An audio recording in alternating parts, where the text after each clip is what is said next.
Welcome back to Game Time, everybody. I'm joined here yet again at the desk with Owen and Danica, and this is probably going to be the best lit show that you guys are going to see. The most well-produced. Yes, the best produced show. It is currently 10 o'clock in the morning.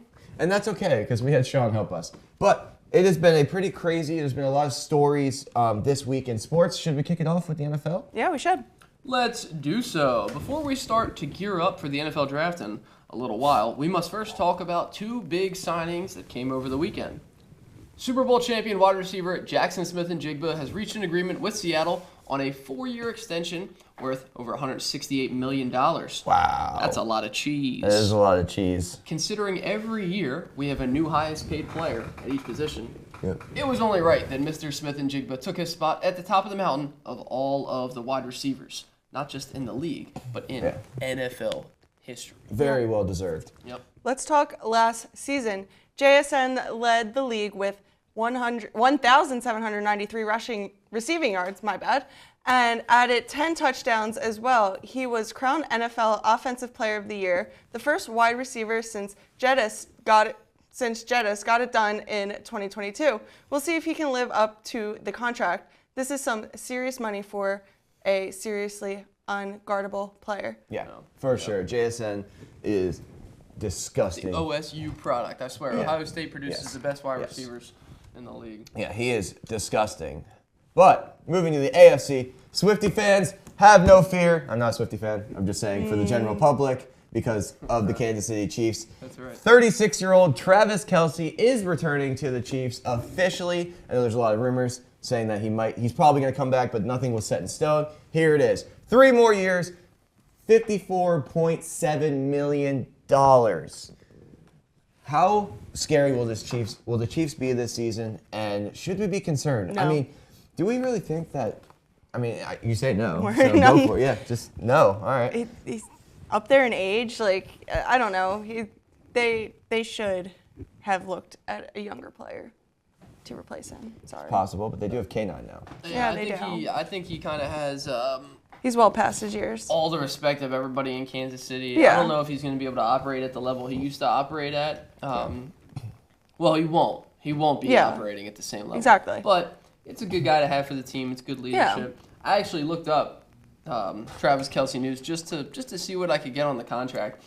Taylor Swift and Travis Kelce. Wow, DQ ad. Sweet and spicy, new menu. Taylor Swift and Travis Kelce's honeymoon plans revealed with stops in Italy, Greece, and more. Who's reading this crap? Honestly, like Swiftie Not me. fans. No, I'm not. Swiftie Nope. fans. I went to go look for the contract, and it's telling me about where these people are in the world. Well, have you ever seen her net worth in comparison to his? She's worth $2 billion. He's only worth $90 million. So I think they're set for life. To be They fair, probably are. Yeah. You're not allowed to watch her jet anymore, though. She took so many short stops that they stopped. No, never mind. I'm not gonna. is anybody else like really surprised with the whole Travis Kelce getting 3 more years on his deal? Yeah. Because I figured they would sign him maybe one, 2 at most. But at 3 years, that means he's going to play till he's almost 40. Is that even worth it? He's proven that he's one of the most fit guys at that position. He's versatile for sure. I don't know how much blocking he's going to be doing anymore, but yeah, you make a good point. 3 years does seem like a lot for a 36-year-old. That's not a QB or a D end. Yeah. It just seems kind of out of hand. But like, I mean, I think that this Chiefs team, offensively at least, will be 10 times better than they were last season. Yeah, K9 is a big But boost. their K9. defense, I think, is still a question mark, especially in the secondary, because they did lose one of their better two, McDuffie, and they lost the other corner, both to the Rams. So unless they draft well, which I mean, they have 2 first-rounders now, so they very well could. That's true. Do you think Only part of time this will tell. decision was just because he likes being in the spotlight, though? I think How much of this do you think is a pop culture move and not an actual football move? I think majority of it's a pop culture move, to be Okay. honest with you. Yeah. I also think that with the addition of K9, he's like, well, I might as well come back and see if we can win another Super Bowl. Yeah. Because at that point, he wins another. He's easy. So he's not seeing as much playing time, but he gets another ring. Yeah. Well, yeah, he's already Hall of Famer, but he might be like first ballot. That's Yeah. First ballot. Yeah. So we'll see. We're looking forward to the NFL season, but there's another season that we're also looking forward to. Danica? That is right. Wow. Woo! Yippee! Baseball. All right. Happy opening day week. This weekend, we will be heading over to CBP to go see my Phillies, his Rangers play. Are you guys going? Yeah, that's we're right. going. Opening day On starts Sunday. Oh, let's go. Opening day starts this Thursday, and we are absolutely pumped to watch Owen and I's Phils take on your Rangers, Noah. I am prepared for the bank to be packed and partying now that baseball is back. Baseball is so back. This game this weekend will be a lefty-lefty showdown. Jesus Luzardo taking the mound for the Philadelphia Phillies, of course, and Mackenzie Gore getting the ball for the Rangers. Yes. 2 great, talented pitchers. Yeah. Yes. Yeah. Yes. So this will be Sunday's game that we are going to see. Those are the 2 starters. Yeah. It is So an game afternoon 1. game, Yeah. a little different. Yeah. Yeah. The atmosphere is definitely Where a are the lot different. seats? In the 400 level. Yeah, way up there. It's okay. Aw, man, Cheapest tickets. Yeah. Cheapest tickets. You already know. You're going to be way up there. It's all right. You can stand anywhere in Yeah. in a baseball stadium and still have a good view. So, Right field second deck is the best. but we will be. I'll be in standing room only, somewhere in Ashburn Alley. Yes, but yeah, the lefty-lefty matchup will be this Sunday. The opening day starters for the Rangers is Nathan Eovaldi on Thursday, and I believe for the Phillies it's who is it? Christopher Sanchez. Yeah. Probably.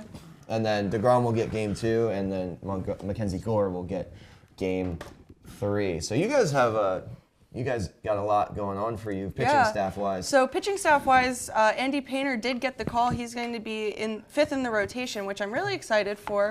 It's been a long time coming, waiting for him to come up and get the call. Long time. So hopefully he can stay healthy. Hopefully we see him get a couple games. And I see him max right now 4 innings just to kind of get him used to everything.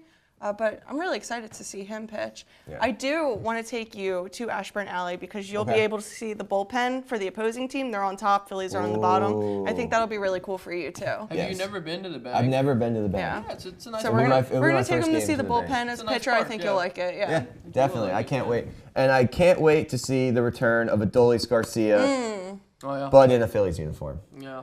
It's really unfortunate.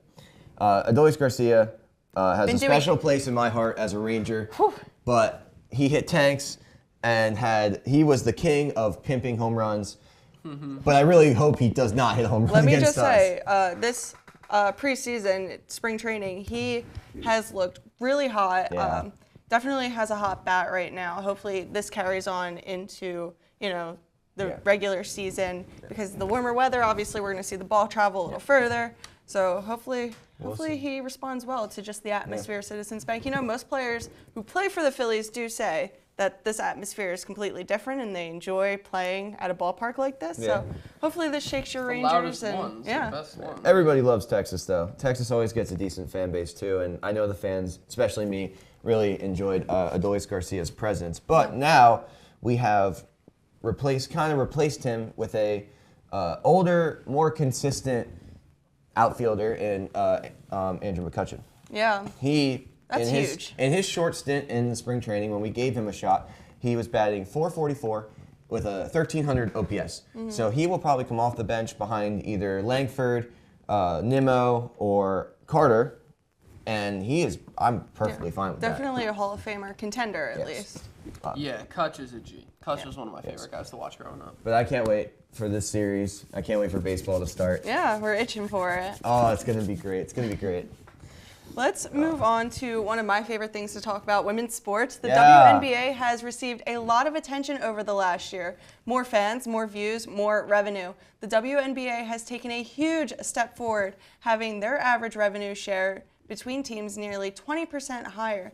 They are also upgrading their team salary cap starting at $7 million, guys. That's awesome. Which is up from $1.5 million. That's huge. Yes, let's give these athletes. No, I'm just kidding. Go. We'll get to that in a Yeah, bit. we're about to get to that. Yeah. Alongside the new Supermax contract given to Aja Wilson, worth $1.4 million, and the average salary is in the range of $600,000, which is double from last season. Wow. That's right. Aja is getting the big bucks now. She deserves it. There's nobody else in the league that's more deserving than her. The 4-time WNBA MVP and 3-time champ has separated herself from the rest of the league once more, establishing her dominance, proving her greatness through this contract. I, like many, consider her to be the best player in her relationship. Ah. She's dating Bam Adebayo, who just had a very unethical 83. And I would say, as far as success-wise, I think Asia is the better player in her league. I would have to agree. We're still on about the Bam thing. It's been over a week. I just want to say real quick, that's a lot of money, and it's good that these girls are getting paid. They deserve it. However, the number was only going to get higher and higher and higher. People are going to be calling for more and more and more. They'll get 10 mil, they'll get 20 mil, they'll get 30 mil. And it's because everything's so inflated. I mean, the MLB are paying these people more money than God. The NBA are paying guys to sit on the bench and, getting fights. Isaiah Stewart, Moussa Diabate. That was amazing. And, of course, outside of the NBA and the MLB, the NFL. We just saw another record broken with JSN. Yep. It's getting very, very expensive. What I'm hearing is you don't believe that professional athletes should be paid as much as they are, and they should be paid like the average everyday Joe Schmo. If that's how you want to. That's what it seems like you're saying. That's how. What's the word that I'm looking for? Well, we'll just move on from that because I can't find the correct word at the moment. If that is how you're interpreting what I said, then yeah, sure enough, go ahead, take it. I mean, they're not doing anything do you think more important than the electricians and the carpenters and the But this drivers. This is a high demand thing. Professional sports is something everyone likes, and not everybody. Most people like, but there is high demand, especially with the uprise in women's sports.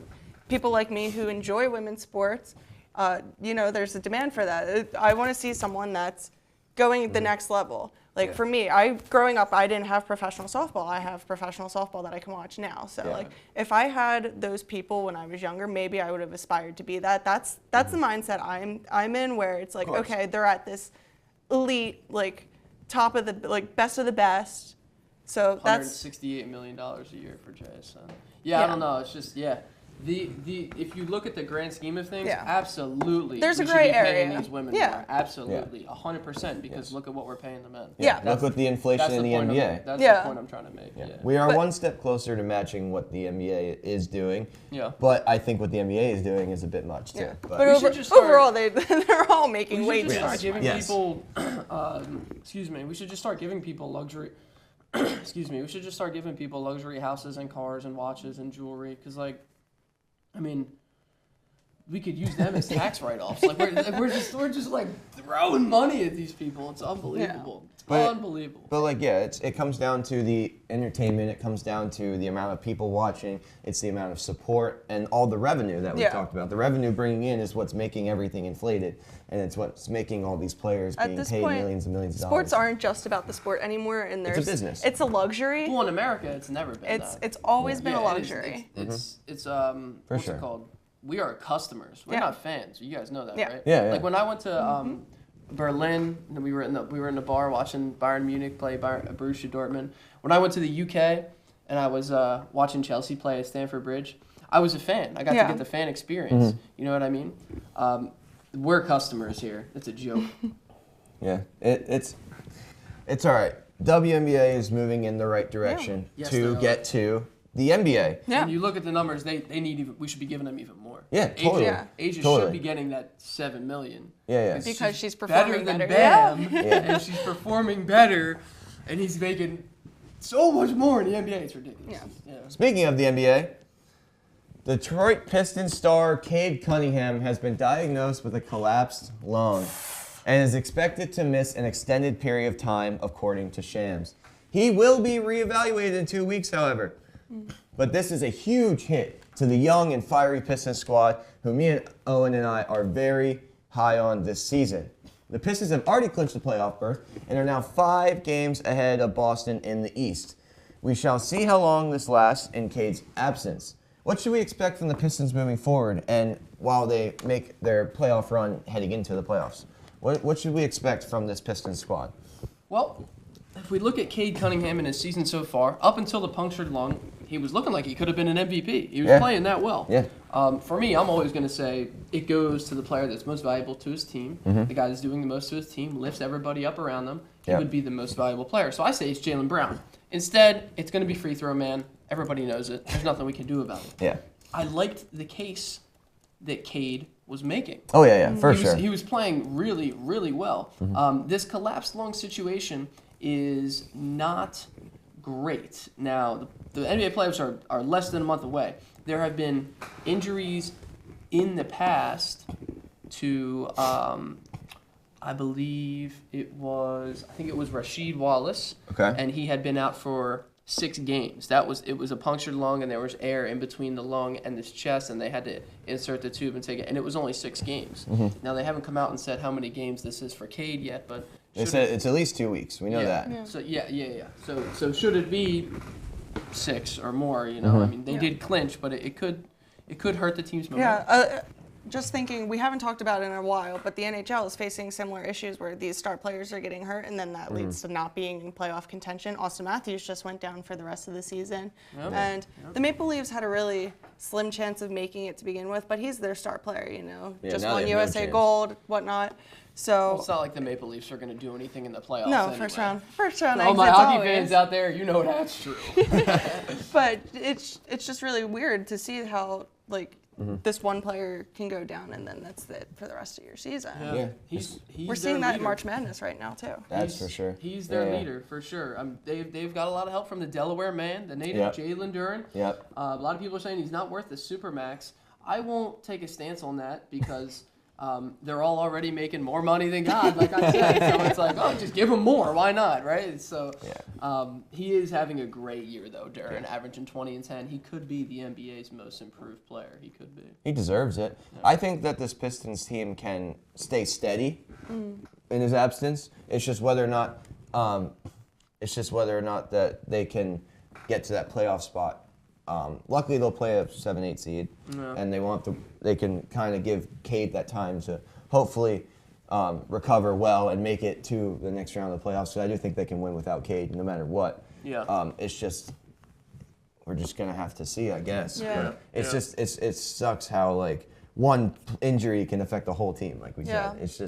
It's just one of those sports. Especially at the point guard position, dude. Oh, yeah. Especially at the point For sure. Let me pick your guys' brain for 2 minutes real quick. So there's a 65-game rule implemented in the NBA. Yeah. Right? So they put that in with Joel Embiid because he's just better than Jokic when he's healthy. Everybody knows that. But maybe, just maybe, people are starting to walk back what they said about him. Maybe they're starting to get angry about this rule because players like Cade, other players around the league that get hurt, they won't be eligible For awards. Yeah. Now, I wanted to ask you guys, what do you think of that requirement? Should the number be higher? Should the number be lower? And real quick, I wanted to say to everybody at home, oh no, it's not just affecting Joel Embiid anymore. Now it affects your favorite player too. Gosh, NBA Twitter is ran by 13-year-olds and they're all losers. All right. What do you guys think? Real quick, I think it should be just a little higher. I do think the requirement probably could be met because you could play 30 games and then you could have an inflated stat line. Maybe there's a minimum, lower, like a minimum of maybe 50. There shouldn't, more than half the games need to be played, I think. Yeah. Okay. But in general, there should be a requirement because otherwise there could be some guy drop 40 and then gets hurt for the rest of the year. Oh, he's averaging 40 a game. That's eligible for MVP. So I think there's definitely standards to it. Yeah, there definitely has to be a standard, like you said. Yeah. You said about 50% of the games. I would say about 3/4. 3/4? Well, that's around the 65 That's mark. about where they're at. So maybe you'd have to just that's dead set, and then you have to really prove yourself in your stats because I don't think it should just be handed to you. Either way, they're going to do load management. Yeah, that's exactly. They're going to Either sit way, out It people. sounds like they're They're going going to to make rest. their M's and they're going to. You might like what I'm about to say, this take. It sounds like the NBA just wants to hand out participation trophies. Yeah, it's that kind Well, of the league. NBA is a It's joke, just- so. Yeah, exactly. It's that kind of league. It's that kind of league. And I don't respect that. Yeah. Just Yeah.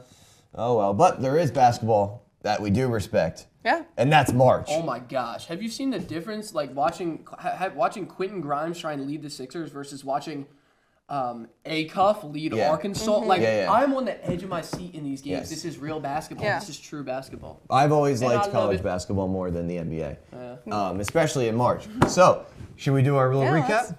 Yeah, let's do it. Let's go over there into the to the TV and let's go do our recap. Come on, Arkansas.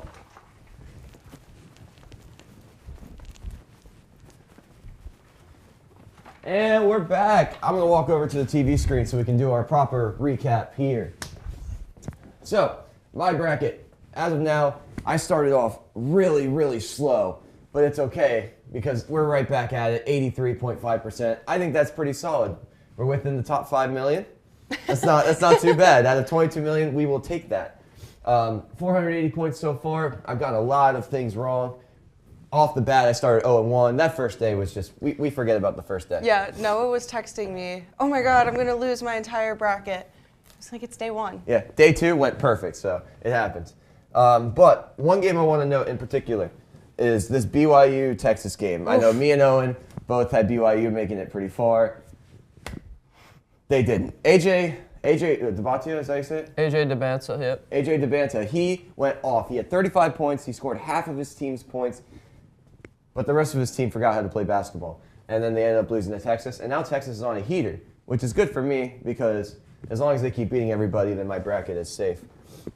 But yeah, a lot of green here. It's pretty good. Bama went off.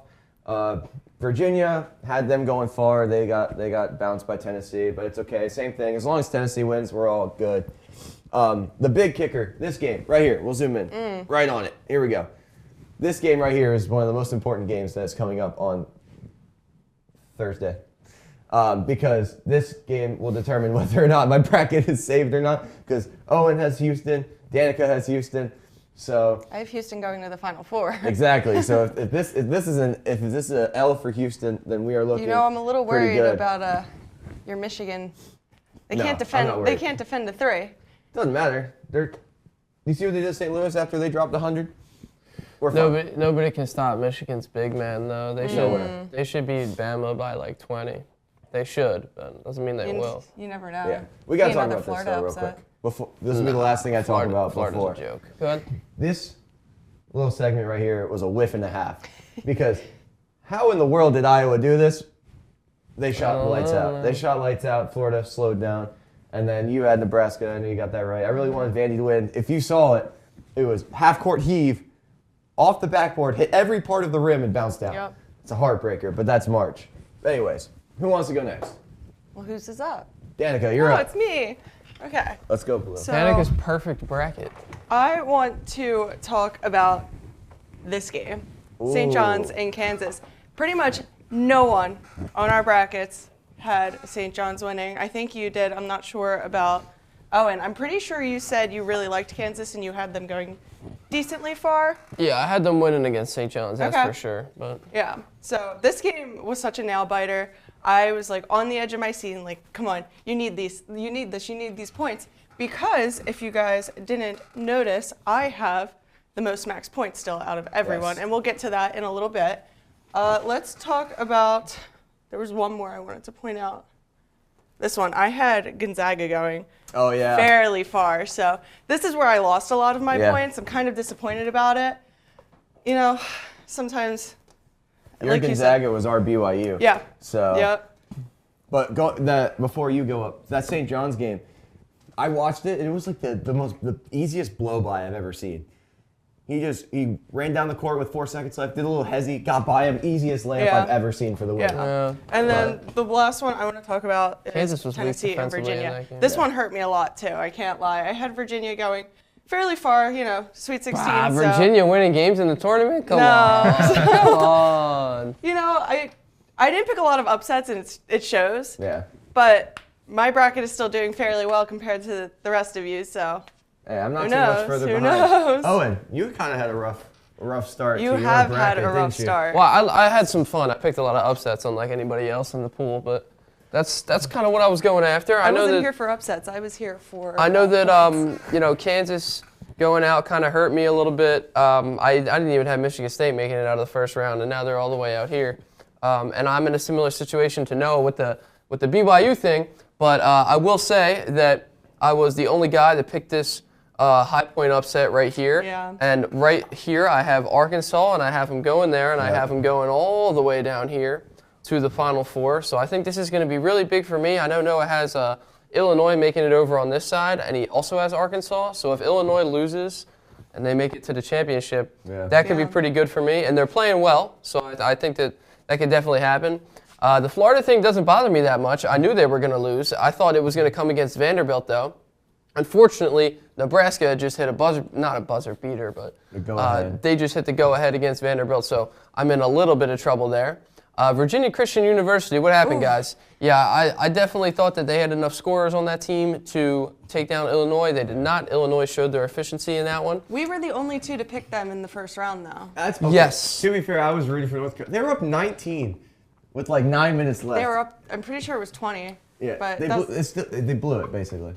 Yes, VCU's coach, Phil Martelli Jr., he should be a successful coach in college basketball for years to come. Showed a lot of prowess in that game. Virginia, I had losing in the first round, so the fact that they're not still there kind of doesn't bother me that much.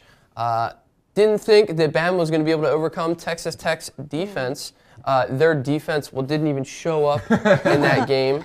And then up here, I did like SLU to win over Georgia. I'm really happy about that. I was pretty confident on that, and they beat them by 30, or almost 30, so I'm happy about that. But look, for me, the main thing that I got going on is I need Arkansas right now. Mm-hmm. I got the Duke Blue Devils, and I need Arkansas to make it there and to lose to them. So if that happens, I mean, I could be in pretty good shape. Yeah. You and me both. It's really still anyone's game right now. Yeah.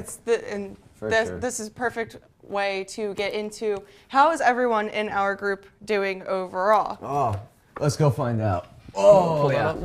We got a big group of people here at Neumann Media that actually filled out their bracket. One person did fill out two, but it's okay, it happens. But as the standings sit at right now, Cole right now is sitting in first with 90% accuracy on his bracket. It's pretty impressive. Followed by Danica, me and Irv, and Zach are all tied for third with the same accuracy, except Irv has the most max points, so he's ahead.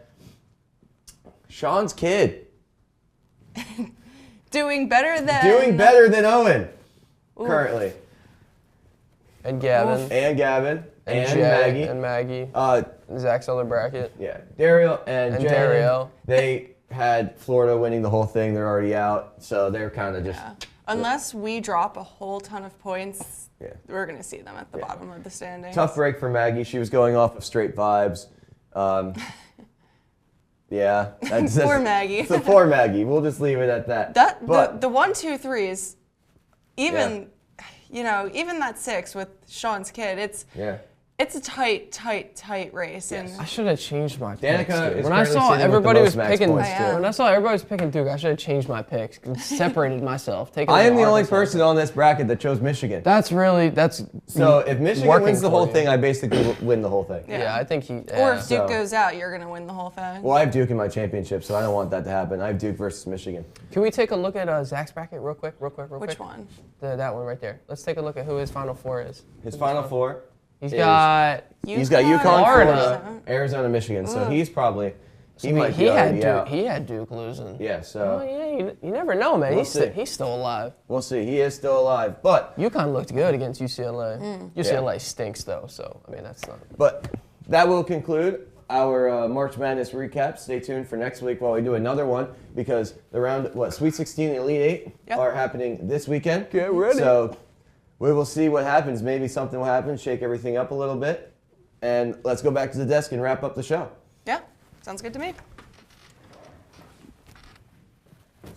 Go ahead and skip. No. Hey, we're back. Do like whoosh. What a crazy. Oh. Whoa! What a crazy recap that was. We'll do it live. Do it live. What a crazy recap that was. March Madness is in full swing, and okay. I'm out for all of you. That's fine. But March Madness is in full swing. We're very excited, and we're ready to see what happens next. Yeah. But that will wrap up the show for this week here at the desk. If you are interested in more basketball content, I have a show every Friday, 3 to 4. If you are interested on 98.5 WNUW, LP Aston. If you are interested in more soccer content, I have a show on Mondays, 3 to 4 p.m. on 98.5 WNUW. Obviously, we got our football thing. You want to let them know what's going on with that? We have a Thursday morning lineup every Thursday from 9:30 to 10:30 to talk all football. We are going to elaborate more on what we talked about today, and then throw in whatever else we want to if we have any spare time. Flag football. Flag football. We got to get to that. So stay tuned, 98.5 WNUW. If you liked hearing me talk about the Phillies, make sure you're tuning into Around South Philly on Neumann Media's YouTube. If you like music and you need a little after-work, detox, tune into 98.5 WNUW for DJ Padone Alone from 5 to 7 every Wednesday. And if you like hearing us talk in the morning, whatever. This is a shoot here at 10:30 in the morning here in the studio. Imagine it even more chaotic. And sooner in the morning, even earlier. Rise and shine, and Shaq Gummies, according to Gavin in the back. But here on 8 a.m. to 9 a.m. every Monday in the studio. So, Rise and shine with us. Yes. That'll do it. Have a great week, everybody. I hate that we wave every week.